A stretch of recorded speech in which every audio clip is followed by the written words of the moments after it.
Meus irmãos, a paz do Senhor Jesus. Quinta-feira que Deus tem nos dado, né?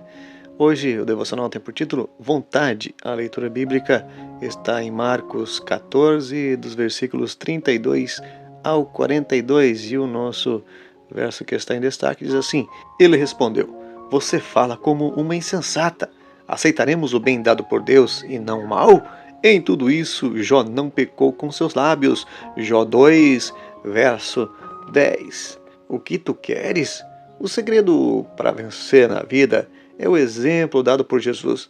Viver segundo a vontade do Senhor e não conforme a nossa própria vontade. No nosso texto de hoje, vamos ver que a hora da morte de Jesus se aproximava. O seu coração estava angustiado, triste. Ele precisava de companhia. Por isso, levou os seus discípulos com ele. Foi orar e entregou o problema a Deus. Desejava escapar daquela situação, mas não queria fazer nada conforme a sua própria vontade.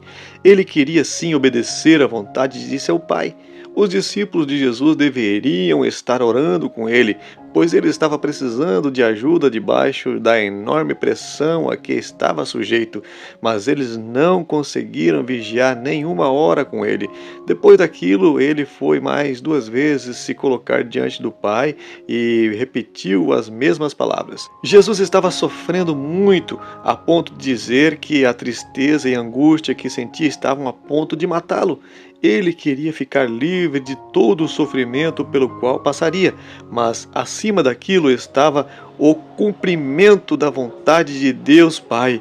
Ele sempre manteve a vontade do Pai como prioridade para a sua vida, nunca a sua própria. Quantas vezes nós rebelamos contra a vontade de Deus para a nossa vida, principalmente quando ela requer abrir mão de prazeres ou mesmo passar por sofrimentos?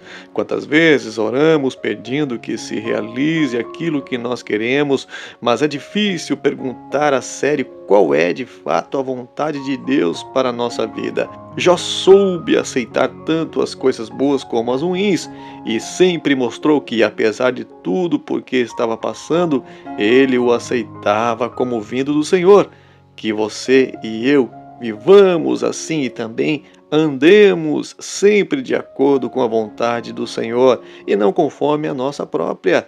Deus, que nos criou, sabe o que é melhor para nós. Pergunte a Ele, meus amigos, como é importante nós termos essa certeza que Deus, apesar de muitas vezes estarmos passando por situações difíceis, Ele sabe de tudo, sabe do porquê e do para quê, né, meus amados?